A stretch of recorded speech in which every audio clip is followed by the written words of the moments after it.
கப்பலை விட்டு இறங்குனதும் வீட்டுக்கு போகிறதுக்கு வந்து ஜீப் தான் வந்து பிடிச்சிருந்தோம். இங்கேருந்து வீடு இருக்கிற இடம் பார்த்தீங்கன்னா 16 கிலோமீட்டர். பர் ஹெட் வந்து சார்ஜ் பண்ணுவாங்க. ஒரு ஆளுக்கு 100 ருபீஸ்னு சொல்லிட்டு கிட்டத்தட்ட ஒரு ஷேர் ஆட்டோ மாதிரி தான். ஹட்பேயை வந்து டூரிஸ்ட் பிளேஸாக நியமிக்கலை. ஏன்னா இங்கே வர்றதுக்கே 6-7 மணி நேரத்துக்கிட்ட ஆகுது. அதனால டூரிஸ்ட் வந்து இங்கே அவ்வளோ வரமாட்டாங்க. ஒரு சில பேர் இதை பற்றி தெரிஞ்சுக்கிட்டு அவங்களாம் முயற்சி பண்ணி வந்தால் தான். கப்பலுமே அடிக்கடி இங்கேருந்து போகாது. வாரத்துக்கு ஒரு 3 நாள் 4 நாள் அந்த மாதிரி விடுவாங்க. சுனாமி அப்போ போர்ட் பிளேரை விட ஹட்பே ரொம்ப பாதிச்சிருந்தது.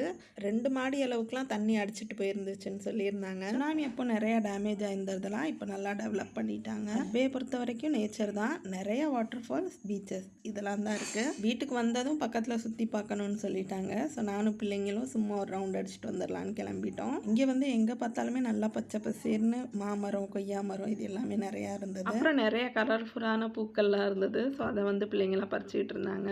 வெயில் அடிக்குதுன்னு சொல்லிட்டு கொடையெல்லாம் பிடிச்சிட்டு வந்திருந்தாங்க. பூக்கள் எல்லாம் பறிச்சுட்டு இந்த பக்கம் பார்த்தோன்னே நிறைய கொய்யா வந்து காய்ச்சிருந்தது. கொய்யா காய் பார்த்ததும் அலிசா வந்து பறிச்சு கேட்டுட்டா. கை கேட்டின தூரத்தில் இருந்ததை மட்டும் பறிச்சு அவளுக்கு கொடுத்துட்டேன். பறிச்சதெல்லாம் எடுத்துட்டு வீட்டுக்கு கிளம்பிட்டோம். வீட்டுக்கு வந்ததும் கொஞ்ச நேரத்தையே பார்த்தீங்கன்னா மழை நல்லா அடிச்சு ஊற்ற ஆரம்பிச்சிருச்சு.